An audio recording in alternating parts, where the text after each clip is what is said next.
All right, in Texas, state lawmakers can more easily change the map because they have full control of the state legislature and lax redistricting rules, if you want to call them lax. In California, Democrats are likely to need permission from voters before they can establish new lines. And also, I'm not sure how California could gerrymander their state more in favor of Democrats. But anyway, in other states like New York, for instance, it may not be possible to establish new districts until after next year's midterms because the process for amending the state constitution is so drawn out. You can only do it once every 10 years. They tried this a few years ago, the Democrats did. Yeah, according to their state constitution, they can only redistrict once every 10 years. They've already redistricted in favor of Democrats. They tried to do it again. They did. And the courts and the courts struck that down. Right. So it's not like Kathy Hochul can actually deliver on this threat either. Right, but Texas is a different place. Texas, It's a whole different country. I lived there and I know. Let's bring in one. Republican strategist, chairman for the Fort Bend County Republican Party in Texas, and host of the 13-minute news hour, Bobby Eberle. Bobby, what do you know the process down there? Where does it stand right now? What do you think will come out of it? Well, the process is in full swing. They released maps earlier this week. Right now, today, they are having the major committee hearing. So it is packed with Democrats. I and other activists have been trying to get Republicans down there because in these public hearings, you always get the wrong impression because the Democrats, they just mobilize. And they are out there talking. But today is the big day to present the case before the committee. I believe that the committee will vote tomorrow. And then the fireworks really begin next week because now it's the whole House that will vote to approve these. And that's when you'll see a number of Democrats probably hanging out in Washington, D.C. when they should be in Austin. Well, I mean, we've seen that before Absolutely. with Texas Democrats, Yes. them just walking out of state sessions, coming to Washington, D.C. and refusing to participate. Will that delay the process? Yes. I mean, Hakeem Jeffries was in Texas.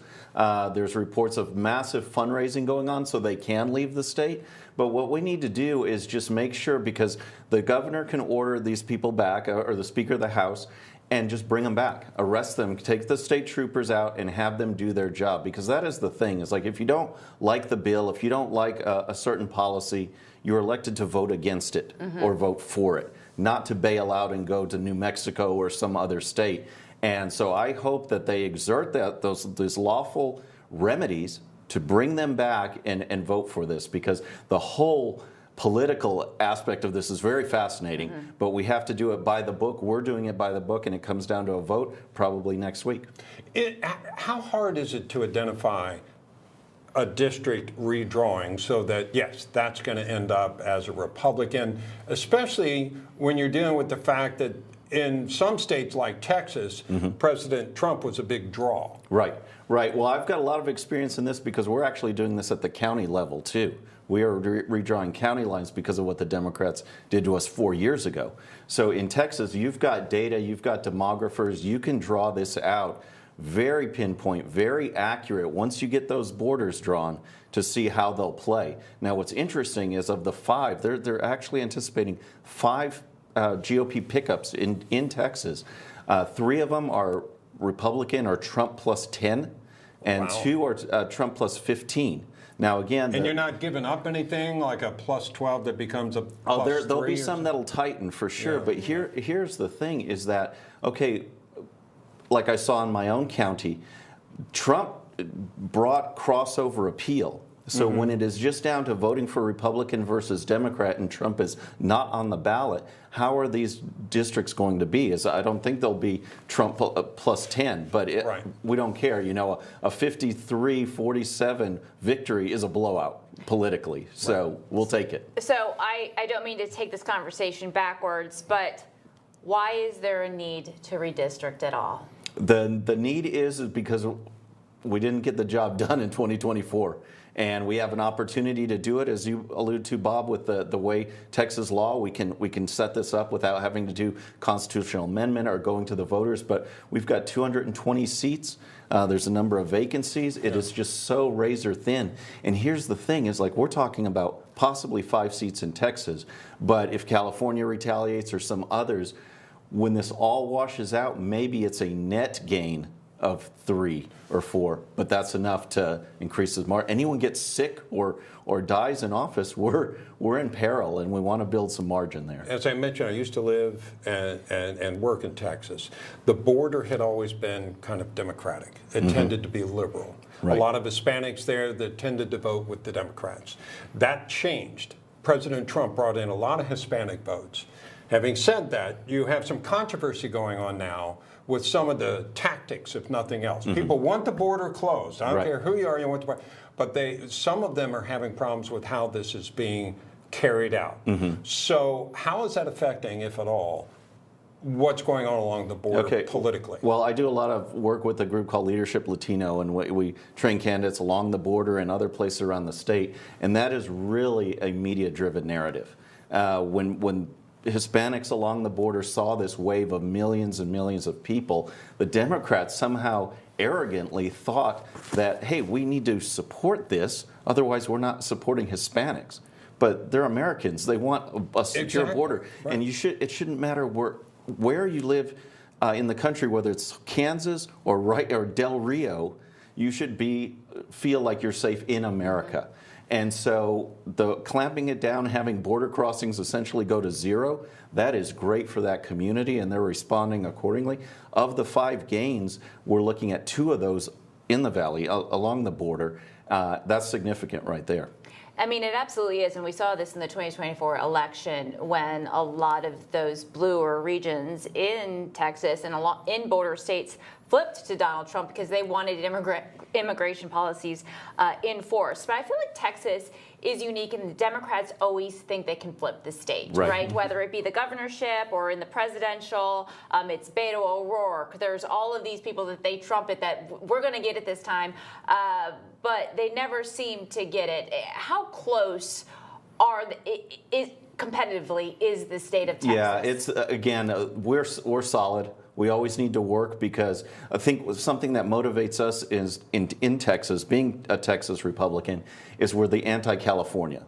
So if they're so saturated with Democrats, we need to be that counter to them. So we're always vigilant. We're always trying to work hard, and we've made significant inroads. And I really think the Hispanic one is a lasting one because of a generational shift. It's the first generation that said, because you talk to people and they'll always say, I'm conservative in my values, but they'd still vote Democrat. Now you have a generation that says, I'm conservative in my values. Which one actually represents me? I'm not carrying on a family label. Which one wants lower taxes? Exactly. And so they're actually flipping the lever and voting R, which is very significant. All right. Well, Bobby Eberle, thank you so much for joining us. We'll see you in the next segment. That's right. Let's welcome back Republican strategist, chairman of the Fort Bend County Republican Party in Texas, and host of the 13-minute News Hour, Bobby Eberle.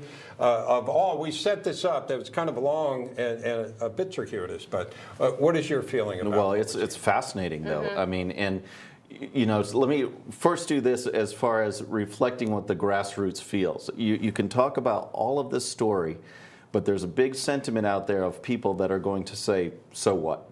Meaning, what will come of this? I mean, this is the biggest scandal that we've seen. This is a government working against the rightful transition of power, the peaceful transition of power, trying to subvert it from the beginning. What's going to happen? Are we going to have justice, real justice? And that's, I think, the biggest question out there, because what came out now to show that Hillary Clinton, they had the Steele dossier, now here's a way to use it. And the Kelly, I think what you read about the FBI will put more oil on the fire later. Yeah. That's collusion. That's collusion with our own federal government to not elect Donald Trump, whom the deep state and the Democrats did not want to win the Absolutely. election. In phases. We're going to do this, then we're going to execute this, and we're going to execute this. And all of this time, the summer and fall leading into that, they didn't think Trump would win, so then they have to ratchet it up when he did. But leading up to that, to try and bring him down this way is beyond, political campaigning. Well, what is so shocking to me, sorry, Bob, is 4 days after this email was sent, where they said, we're going to create this narrative, we're going to enlist some private companies, CrowdStrike, to feed the media this narrative, and then we need the FBI to further flame it into like Olympic level, because that's the noise that we need. 4 days after that email was sent, that's when James Comey opened the Crossfire Hurricane investigation, giving the media more to run with.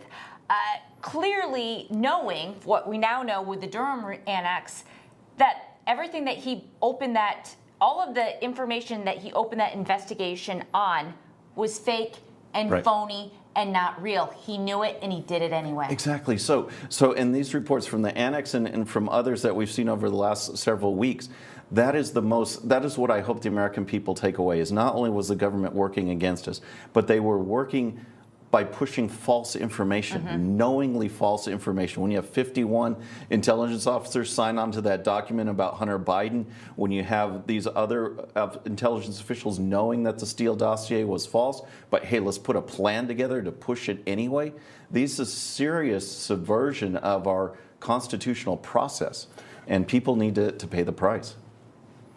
The fact that a political individual such as Hillary Clinton, a campaign, would want to go after the opposition. Right. That's not unusual.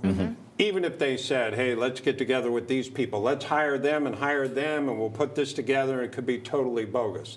What makes this different is, and I'm not somebody in the Republican Party or Democratic Party, and I've watched all this, what makes this different is if you had the federal government playing a role, that changes it. Exactly, because you're also in that calculus that you put together, you're also having your buddies in the media to help you push a story. That's kind of politics too, where the left clearly dominates on that.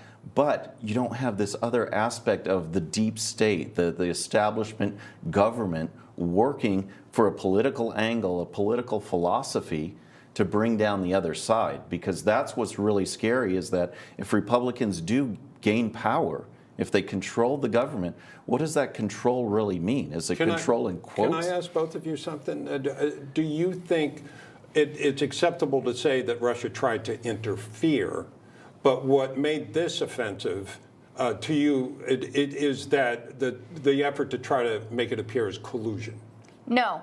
What bothers me is that every campaign, like you said, Bob, tries to dig up dirt on their opposing candidate. Right. And then you implement the media and you go about the strategy, and it works or not. The American people buy it or they don't. Hillary Clinton enlisted the FBI and the CIA to help her, and that is the difference. Do you want Republicans, now that Trump has won, to use Kash Patel and Pam Bondi and John Radcliffe to subvert the entire election, the next election, on behalf of the Republicans? Exactly. Or make something like this. Something like this cannot happen. Russia tried to interfere. Our own government interfered more. And that's really what Trump said. And what will be so fresh on the American people's minds is that we saw what happened then in the Biden administration. For some people, you got to think back 2016, but there's a raid in Mar-a-Lago driven by the FBI for documents, and Biden had documents too, and nothing happened to him. There's a lot of things very fresh that now you can say, and look, what this is not new. This has been going on for quite a while. That was a nice Corvette, though. It was nice. Yes. My uncle had one similar to that. I mean, if you're going to have a garage with documents in it, a nice Corvette. Keep them in a Corvette. All right. Very, very secure for classified information. Exactly. All right. Every time it opens, a garage door, very secure. All right, Bobby Eberle, thank you so much for joining us today. Thank you.